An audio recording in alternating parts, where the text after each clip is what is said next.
Hello, everyone, and welcome to another episode of Wellness Wednesday. I am your host, Hannah Rose.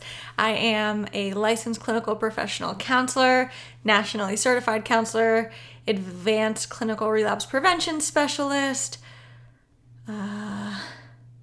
what else? Trauma-informed. I think it's important if you are new to this channel for me to also just identify my credentials so that you know that as much as all of our opinions are valid, I'm also coming from a place of professionalism. And so utilizing a mix of my experience, both personally and professionally, I provide these short videos every Wednesday to talk about things that I think are really important. And so today, let's jump right into it. I wanted to talk about self-talk. The story that we tell ourselves about ourselves. Now, there's a phenomenal book that I've mentioned before in a lot of other videos on this channel called The 4 Agreements by Miguel Ruiz. It's phenomenal.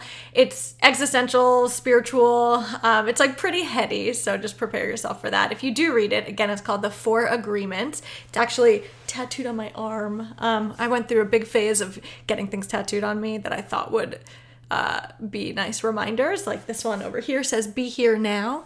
But anyway, I was in Paris, cool, and I got a tattoo there that just says, "Remember the 4" in French. And it's a reminder to just remember the 4 agreements. Now, in short, those 4 agreements are: be impeccable with your word, don't take anything personally, don't make assumptions, and always do your best. Now, Miguel Ruiz expands on all of those, but the one I wanted to talk about today is that first agreement: be impeccable with your word.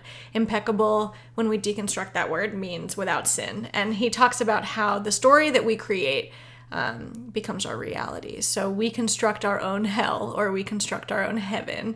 And basically, we know that our perspective and our perception plays such a role in our experiences, like that cliche quote, life is 1% what happens to you and 99% how you react to it. But that is so true. It's like, how do 2 people experience the exact same thing and have 2 completely different reactions to it? Well, a lot of it comes down to our perspective. But one thing I think is often, not talked about quite as much as it should, and this comes up with my clients in their therapy processes all of the time, is self-talk. If you're new to, the therapy world and psychology, self-talk is exactly what it sounds like. It's how we talk about ourselves. And that can be in external situations, like what I talk about. When you hear someone who's super self-deprecating, right? That's self-talk, but also the story that we create in our own heads. So if I make a mistake or have some shortcoming, what's the story that I create? What's the story that I tell myself? Am I beating myself up? Often we are our own harshest critics. And so before we can make behavioral changes, often we can start by bringing attention to the narrative. And if I can start to reframe and create a different narrative, my behaviors actually can just change more organically. It's a really cool process. And so I'll give you some examples. I used to say things like, "I'm really people pleasing," or "Oh, I suck at boundaries," or "I don't do commitment," etc. Fill in the blank with whatever you come up with for yourself. But these narratives that are really finite and concrete, it's like saying, "Yeah, this is just how I am." And I hear that narrative almost every day, and I often press, depending on the client and our rapport, the bullshit button, which is a great button that I will not press right now because it's very loud. But we create these really finite, concrete narratives. So let's start with, "I'm a people pleaser." When we say "I am," this is the fine line, the difference between guilt and shame. Guilt would be, I feel really badly that I didn't set boundaries, or I feel really awful that I was gossiping earlier. That's guilt. Guilt is healthy. It can motivate and create change. Shame is, I'm a bad person. I am shitty. It's like taking guilt and swallowing it whole and saying, this is who I am. And so being mindful of that guilt shame narrative. But so I am a people pleaser. I'm not only telling others, I'm telling myself that this is it. This is how I am. This is who I am. And the reality is, that's bullshit. Human beings have the capacity for growth and change if we challenge ourselves to do so. And for me, what I've learned is that it starts with the narrative, which means rather than saying, "I am this," I can just shift that narrative slightly by saying something like, "I struggle with people pleasing," or "I'm working on people pleasing," or "I used to struggle with people pleasing and I'm working on setting better boundaries." And that sounds really simple, but honestly, creating that space between I am and no, like this is something I've done, that space gives us enough room to create change and grow. So the more that I tell myself I am something, the more I believe it to be true, and then it continues to be true. That's how self-fulfilling prophecies work internally with our narrative. And so it's incredibly important to A, be mindful of what's the story that I'm telling myself about myself, and B, can I find little moments to reframe my narrative? What else have I? So I'm bad at commitment. That's not just like how you are. I need to stop saying A, B, C, and 1, 2, 3. It's so difficult for me.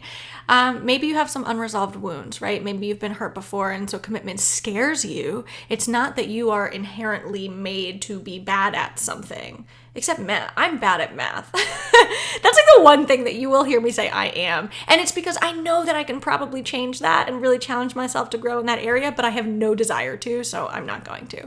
But besides that, most I am statements are flawed because it's saying this is just how I am, and I can't change. And in my opinion, that's a cop-out, and that's bullshit.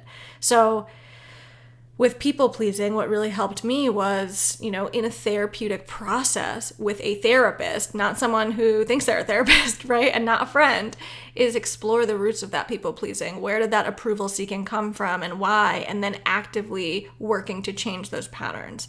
What happens in our brain is that we form neural pathways when we engage in a repeated behavior. I mean, this is what a habit is. So every single time I do something people-pleasing, I'm deepening that neural pathway. And you can picture a mountain, and every time it rained, there's grooves that form. And those grooves are already there from the first time it rained, so that every time after that, when it rains, those same grooves are getting deeper and deeper and deeper. Now, to change our habits and to change our automatic thought processes and reaction to life, we have to actively, essentially, like pour water down different parts of the mountain to create new neural pathways. And so the only way to truly affect change with our automatic processes, is repetition.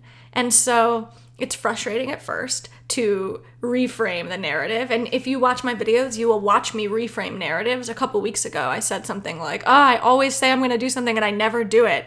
And in that video, I stopped and said, I'm going to reframe that. That's just a really finite, concrete statement, and that's not true, right? Yeah, there's times I don't follow through, but that's not just who I am and how I am, and that's something I'm going to actively change. And since then, I've been doing weekly videos. Look at that, follow through.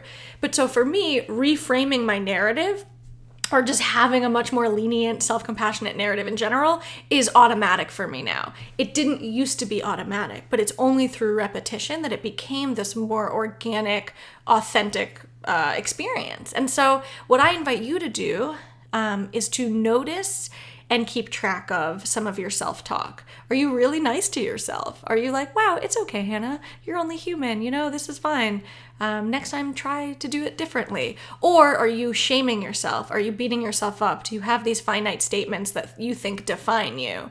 Even something like, I know I'm crazy. The more you call yourself crazy, the more you're going to believe it's true, and the more you're inadvertently going to act on that.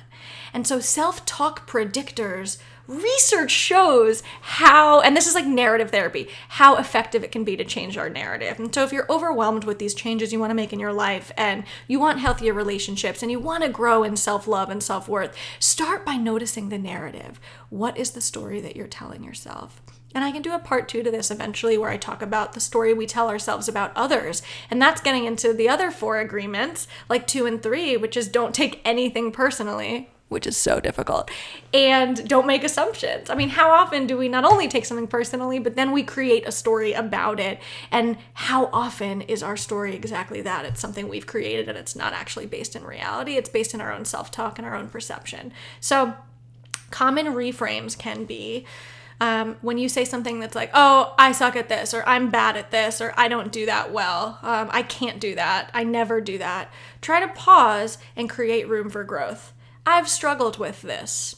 It's a much more compassionate narrative. I'm working on this. Much more compassionate narrative. I've had a pattern of. Even putting it in the past tense is empowering. I often hear people say, this is my pattern, this is what I do. It's not what you do, it's what you've done. And if you want, you can actually change that. It's just, we have to challenge ourselves and keep ourselves accountable. But we do have the capacity for growth and change. It starts with the narrative. Exactly 10 minutes. Okay, see you next Wednesday.